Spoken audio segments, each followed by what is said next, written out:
Assalamualaikum warahmatullahi wabarakatuh. Sebelumnya di sini kami dari kelompok 3 yang beranggotakan saya sendiri Alfiani Tiara Suci Alfarabi dan ada rekan saya Jaiza Jilan Ramadan. Kali ini kami akan membahas bab 3 dari buku The End of Marketing karya Carlos Gil yang berjudul Marketing in a Post-Pandemic Society. Pertama, di sini ada tujuan dari bab ini sendiri. Nah, tujuan dari bab ini ada 4 poin utama. Yang pertama, menjelaskan bagaimana pandemi mengubah perilaku konsumen dan dunia bisnis secara besar-besaran. Yang kedua, menunjukkan bahwa media sosial sekarang menjadi pusat komunikasi dari hubungan antara merek dan juga konsumen.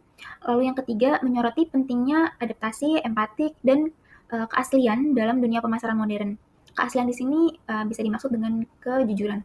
Dan keempat, membantu para pemasar menyesuaikan strategi mereka agar relevan dengan era sekarang, yaitu era pasca pandemi.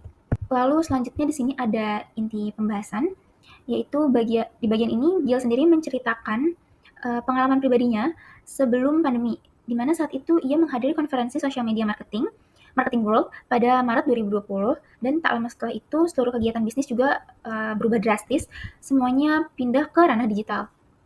Selain itu, ada juga gerakan sosial seperti Black Lives Matter yang berpengaruh besar terhadap komunikasi merek di media sosial.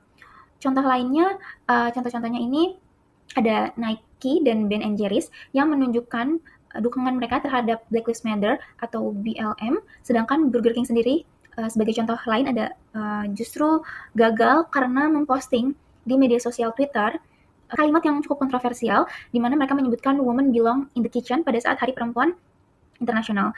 Dari sini sendiri, Gil ingin menunjukkan bahwa di era pasca pandemi ini, para merek atau perusahaan ini harus lebih sensitif terhadap isu sosial dan lebih berhati-hati dalam menyampaikan pesan yang akan diposting, terutama di media sosial, ke para konsumen atau khalayak umum.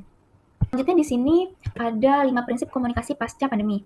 Gil sendiri kemudian merumuskan atau menekankan 5 prinsip komunikasi yang cukup penting untuk diterapkan oleh brand setelah pandemi. Yang pertama ada sell less, engage more, di mana di sini brand atau merek diharapkan tidak berfokus hanya pada jualan, tetapi diharapkan brand atau merek ini dapat membangun hubungan melalui interaksi yang cukup aktif dengan konsumennya. Lalu ada provide value, yaitu memberikan manfaat nyata yang seperti misalnya memberikan edukasi atau solusi bagi pelanggan terkait produk atau yang berkaitan dengan produk yang akan kita jual.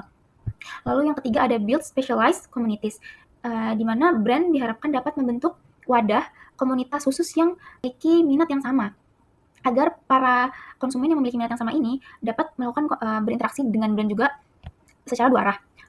Be empathetic, di mana di sini brand diharapkan dapat lebih memahami perasaan dan situasi dari konsumen. Lalu yang terakhir ada humanize your brand, di mana di sini brand diharapkan dapat menampilkan sisi manusiawi dari brand ini sendiri dan jangan terkesan sekedar menjual produk. Sekian dari saya, selanjutnya akan dilanjutkan oleh Jaiza Jilan Ramadan. Slide selanjutnya ada contoh praktik dan analisis kritis. Gil mendukung teorinya dengan contoh konkret. British Gas, Chick, dan Verizon menunjukkan bagaimana merek bisa berempati sambil bisa tetap berinteraksi dengan pelanggan. Dari sisi akademik, gagasan Gil sejalan dengan relationship marketing, yaitu pemasaran yang berfokus pada hubungan jangka panjang. Namun, memang sebagian besar contohnya berasal dari Amerika, jadi perlu adaptasi untuk konteks lokal. Slide selanjutnya aplikasi dalam konteks Indonesia. Nilai-nilai human-centric marketing yang dijelaskan oleh Carlos Gil juga tampak nyata dalam konteks Indonesia. Tokopedia membantu pelaku UMKM melalui kampanye #BangkitBersama. Sementara Grab Indonesia memperkuat empati sosial dengan program Grab Protect dan kampanye #Kita versus Corona. Di sisi influencer, Arif Muhammad menjadi contoh publik yang membangun kepercayaan dan loyalitas komunitas lewat kejujuran serta interaksi yang hangat. Sementara itu, Najwa Shihab juga menunjukkan kepemimpinan komunikasi yang empatik dan berbasis nilai kemanusiaan. Melalui platform digitalnya, ia berhasil menciptakan hubungan emosional dengan publik melalui topik-topik sosial yang relevan. Kedua figur ini menunjukkan semangat pemasaran modern yang menekankan empati, keaslian, dan nilai sosial sebagaimana dijelaskan oleh Gil dalam The End of Marketing. Selanjutnya adalah slide terakhir, yaitu kesimpulan. Dari pembahasan ini dapat disimpulkan bahwa dunia pasca pandemi menuntut pemasaran yang empatik, jujur, dan manusiawi. Jumlah pengikut tidak berarti apa-apa tanpa keterlibatan nyata. Kepercayaan dan hubungan menjadi inti strategi pemasaran. Dan yang terakhir adalah seperti kata Carlos Gil, marketing is a venue, it is dead, human connection is the future. Maka di masa depan, pemasaran bukan lagi soal iklan yang menarik, tapi tentang bagaimana sebuah merek bisa peduli, relevan, dan dekat dengan manusia. Sekian presentasi dari kami, terima kasih atas perhatiannya. Wassalamualaikum warahmatullahi wabarakatuh.